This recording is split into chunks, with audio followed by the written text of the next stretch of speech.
Bonjour et bienvenue sur Teutis. Aujourd'hui, nous sommes en direct du salon Post-Bac à la Grande Halle de la Villette.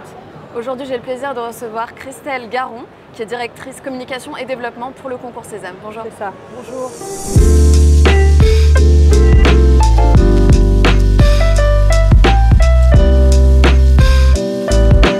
Alors, dans un premier temps, pouvez-vous présenter les deux grandes voies d'accès Post-Bac et prépa?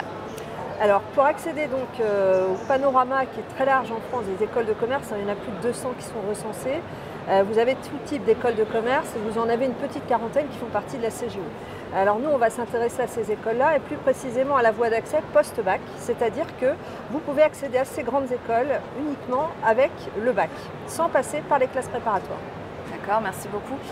Pourquoi choisir une école post-bac alors, une école post-bac, d'abord, ne vous fait pas passer par le parcours classe préparatoire. Il faut savoir que tout le monde n'est pas fait pour faire une classe prépa. C'est un rythme de travail très soutenu, une exigence extrême. Donc, certains élèves préfèrent passer par la voie post-bac pour intégrer directement première année nos programmes et pour justement avoir des cours professionnalisants dès la première année de cursus. Merci. Alors, comment choisir entre un BBA, un PGE? Alors, un BBA chez nous, nous n'avons des bachelors qu'en 4 ans. Nous n'avons pas de bachelor en 3 ans et nous avons effectivement des programmes grande école en 5 ans.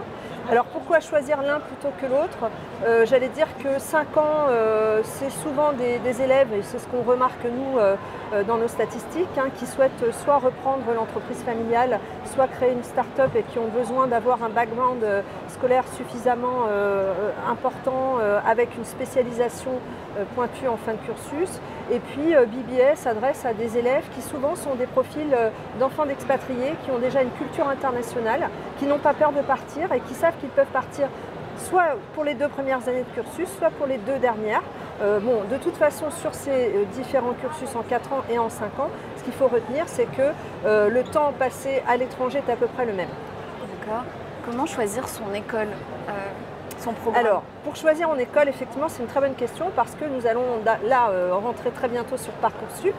Et donc, nous allons, voilà, les élèves qui veulent s'inscrire au concours Sésame vont avoir un choix énorme, notamment dans Sésame, puisque Sésame permet donc de candidater à 55 sous-vœux au total, donc qui sont nos programmes, nos filières, nos tracks, nos campus de nos écoles.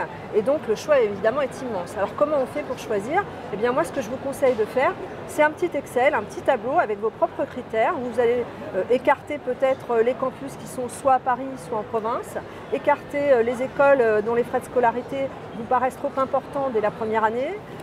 Et puis voilà, choisir aussi en fonction de votre propre ressenti, et ça c'est très important.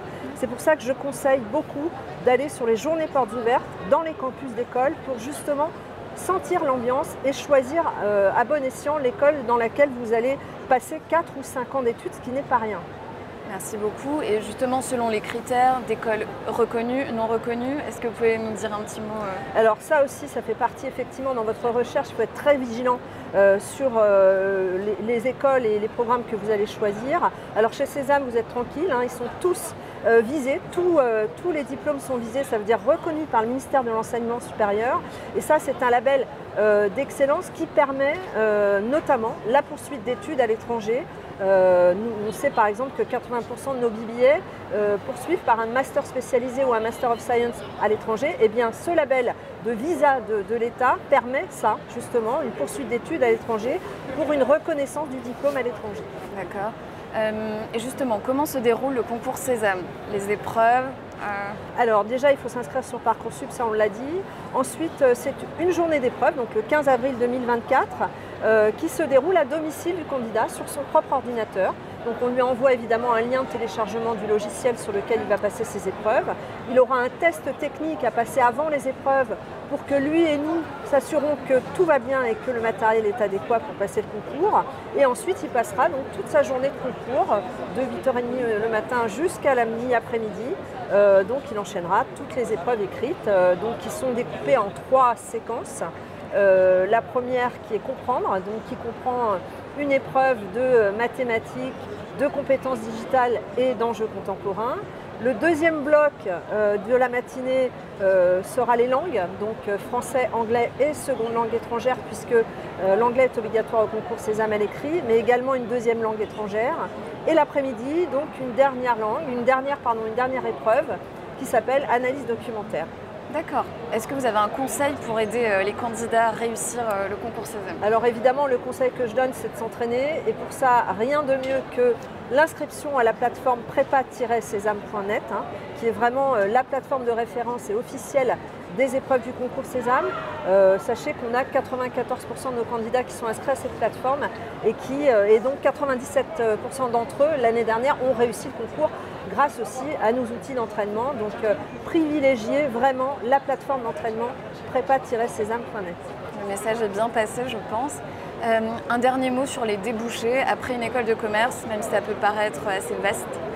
Alors effectivement, justement, l'avantage d'une école de commerce, c'est qu'elle offre un tas de possibilités de métiers. Elle ouvre sur des tas de métiers, que ce soit en vente, en marketing, en ressources humaines, en finance. Vraiment, les domaines sont très très larges et c'est pour ça que les écoles de commerce sont très intéressantes, parce qu'elles laissent le temps de faire son choix et d'affiner son choix, d'aller jusqu'au bout de son cursus et finalement de trouver sa voie. Voilà, donc ça peut recouvrir de nombreux domaines. D'accord, merci beaucoup. Merci à tous d'avoir suivi cette vidéo et à bientôt sur Totis.